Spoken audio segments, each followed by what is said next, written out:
The following is an encore presentation of Everything Everywhere Daily.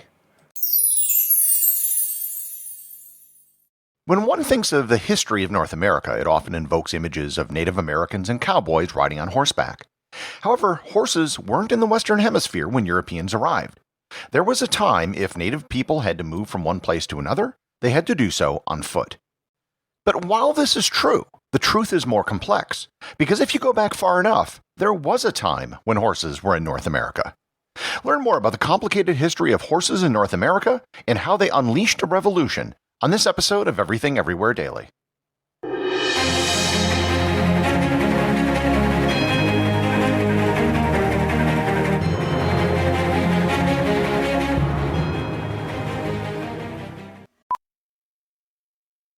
How powerful is the Cox Network? So powerful that one day the internet will let your doctor perform miracles from thousands of miles away. Connecting to remote operating room. Giving a whole new meaning to the term house call. Operation complete. The Cox Network. With gig speeds everywhere. It's internet built for tomorrow, today. Cox. Bringing us closer. In Cox serviceable areas, speeds vary and are not guaranteed. Cox terms apply. Other restrictions may apply. This episode is sponsored by AG1 from Athletic Greens. I've told you before about how AG1 has 75 different vitamins and minerals, and how you can get everything you need by just taking a scoop of AG1 and mixing it with water. One of the interesting things I found is that I keep my AG1 on my kitchen counter. Previously, when I took supplements, I would have various bottles of vitamin this and mineral that, and I kept them in my bathroom medicine cabinet. I was taking supplements in the form of pills just like medicine, whereas with AG1, I prepare it right alongside my food. It's a subtle difference, but an important one when it comes to keeping up with a nutrition regimen for the long term. If you're looking for a simpler and cost-effective supplement routine, Athletic Greens is giving you a free 1-year supply of vitamin D and 5 free travel packs with your first purchase. Just go to athleticgreens.com/everywhere. That's athleticgreens.com/everywhere. Check it out.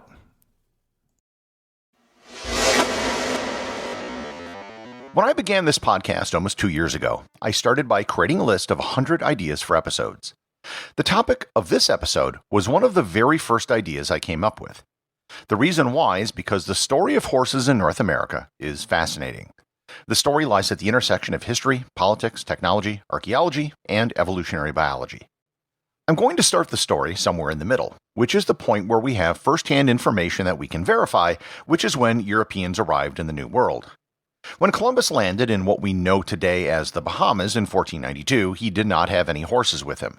However, he found that the local people didn't have horses either. On his next trip in 1493, he had with him about 24 Andalusian horses.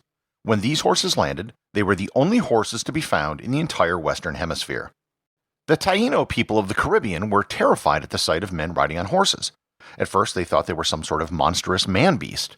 Not only had they never seen horses, but they had never seen anyone riding any sort of animal. In Cuba, the Spanish found that there was enough land where they could begin breeding horses, and they actually thrived there. Horses remained solely in the Caribbean until 1519, when the Spanish conquistador Hernán Cortés landed in Mexico with 16 horses and a handful of men. Over the next 2 years, with additional reinforcements of men and horses, he managed to conquer all of Mexico. The Aztecs, too, initially had a fear of horses, but the fear soon dissipated, and they were just left with the reality that the Spanish had a superior technology in the form of a horse. The Spanish realized this, too. Yes, they certainly had other advantages in the form of ships, firearms, and disease, but the real advantage they had over the native peoples that they encountered was the horse. They had a standing rule that under no circumstances were horses to be allowed in the hands of native people, because to do so would eliminate the Spanish technical advantage. For 160 years after the arrival of Cortés in Mexico, the Spanish were able to, for the most part, keep their monopoly on horses. Some Aztecs, for example, were riding horses as early as 1541, but they didn't have the ability to breed them and use them in really large numbers. The first horses which were brought over were actually rather small due to space constraints on ships. Once horses arrived, they began breeding, and through natural selection, new breeds of horses were created that were unique to the New World. One breed in particular was the Galiceño. Over the years, as the Spanish expanded their empire, the native peoples they encountered developed a respect for the horse. Their size and speed were something that they desired. The names given to the horses in local languages were usually based on the animals that they already knew. These included names like the elk dog and the holy dog. As you of course know, the Spanish horse monopoly eventually came to an end. In fact, the transfer of horse technology occurred in one particular event which changed the course of history. It happened in 1680 in what is today the state of New Mexico. The Spanish ruled over the Pueblo people. The Pueblos were not nomadic but lived in established communities with subsistence agriculture. And fun fact, you can actually still visit a Pueblo today in the city of Taos, New Mexico. The Spanish rule was by any definition tyrannical. They outlawed the Pueblo religion, whipped and killed their religious leaders, and destroyed their religious objects and places of worship. The Pueblo people lived with this for over a century, and eventually one of their leaders decided that enough was enough. A Pueblo shaman by the name of Pope organized 46 Pueblo communities in the region over the course of 5 years for a coordinated attack on the Spanish. It's believed that some other tribes, including the Apache and Navajo, may have also participated in the rebellion. On the 10th of August, 1680, the uprising began in the town of Santa Fe. The very first thing that the Pueblo people did was steal the horses and mules so the Spanish couldn't get the word out to bring reinforcements. Over the course of the next 2 weeks, they destroyed every Spanish settlement, killed every Catholic priest they could find, and burned down every church.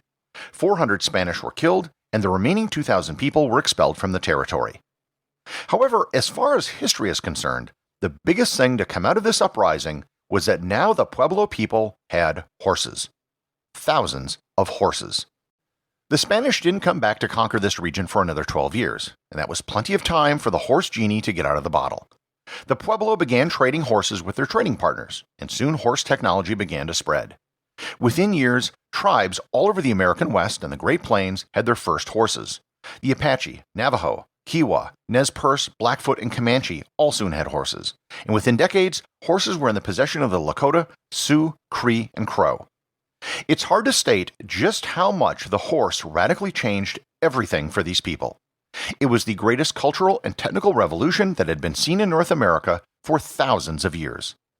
The horse literally changed almost everything, especially for the people who lived on the Great Plains. Prior to this point, the only domesticated animal that the native people of North America had were dogs. Dogs eat meat, which meant that a portion of whatever was hunted had to go to your dogs. And also, dogs are rather small and can only haul so much. Horses were the perfect fit for the Great Plains. Horses ate grass, and other than the Eurasian steppes, there was no better place in the world for horses. Horses dramatically improved the ability of bands of people to travel from one place to another. Hunting became much easier. Rather than herding a group of bison off of a cliff, which was a pretty common method of hunting bison, hunters could much easily go out and just kill a few when needed. Some tribes totally changed how they lived. Some native people in the east of the Mississippi were more settled and engaged in agriculture. However, the horse now made it possible to roam and hunt in a way that made growing corn unnecessary. Horses became the most valuable thing that somebody could have. Wealth was now expressed in horses. Perhaps the best example of how radical this transformation was can probably best be seen in the Comanche. Not every tribe developed the same sort of horse culture. Some were more pragmatic in their use of horses, and others like the Comanche centered their whole culture around the horse. The Comanche were some of the first people after the Pueblo to get horses. Within the span of just a few generations, the Comanche went from having no experience with horses, and perhaps having never even seen a horse, to becoming some of the greatest horsemen in the world. Their military ability as light cavalry was on a par with the Mongols, who had developed similar techniques over the course of centuries. They developed wholly innovative methods of capturing wild horses and breaking them. They quickly began selectively breeding horses for strength and endurance. As with all quick, significant cultural changes, there was a downside as well. Horses made it easier to wage war. An imbalance in horses meant that one tribe would be significantly stronger than another. Horses became the cause of conflict, and there was an arms race over horses among some tribes. Horses also competed with bison for grazing. It was now much easier to overgraze an area than it would have been before. Over time, horses also got loose and became feral. Feral horses are known as Mustangs, and there were large herds of Mustangs that began to roam all over the plains. While they are often called wild, they are technically feral because they are descended from domesticated horses.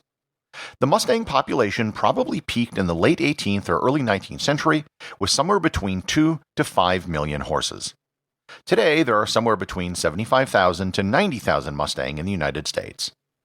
And I'd like to make a special note of one of the best places to see Mustangs in North America, Sable Island.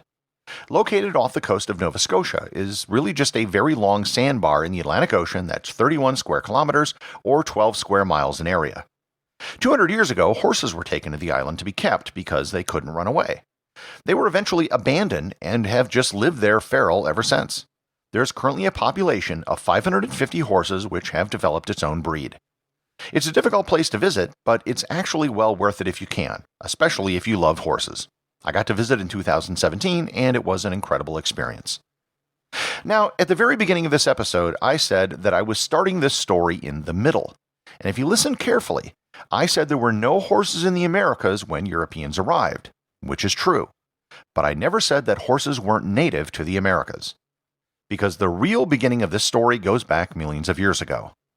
In the 1830s, an early American paleontologist by the name of Joseph Leidy found fossils that looked suspiciously like horses.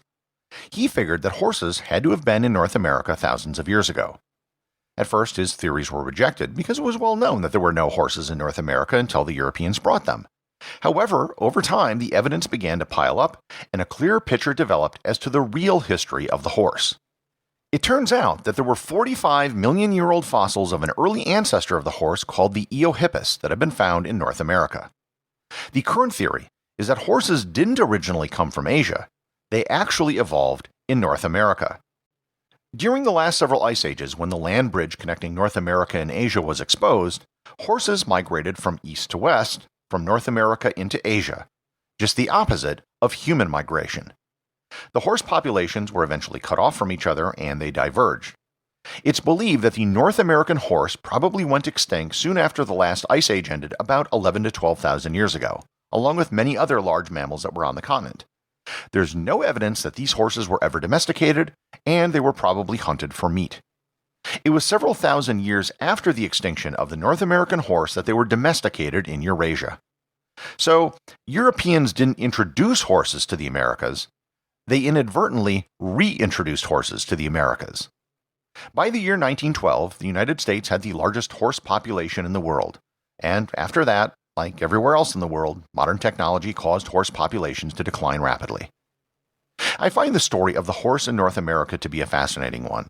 It's a story of conquest, rebellion, cultural and technical changes, adaptation, and evolution. In the end, it's the story of an animal that traveled all the way around the world to find its way back to where it originally came from. The executive producer is Darcy Adams. The associate producers are Thor Thompson and Peter Bennett. Today's review comes from listener Oppie NZ over at Apple Podcasts in New Zealand. They write, "Best out of many. There's no shortage of podcasts nowadays. A new one pops out of the woodwork almost daily. This one is by far the most interesting, and I learned things I wasn't even aware of being curious about. Also, what's with the music each episode starts with? I quite like that." Thanks, Oppie. I'm always glad to hear from folks in one of my favorite countries. And I love to make Kiwis jealous by telling them that I was in the stands at Eden Park for the finals of the 2011 Rugby World Cup to watch the All Blacks win. As for the music, it was something I selected and purchased the rights for over a year before I actually launched the podcast. It was composed by Sergei Ozapov, who writes music for video games, movies, and TV. I only play about 9 seconds of what is a much longer piece of music.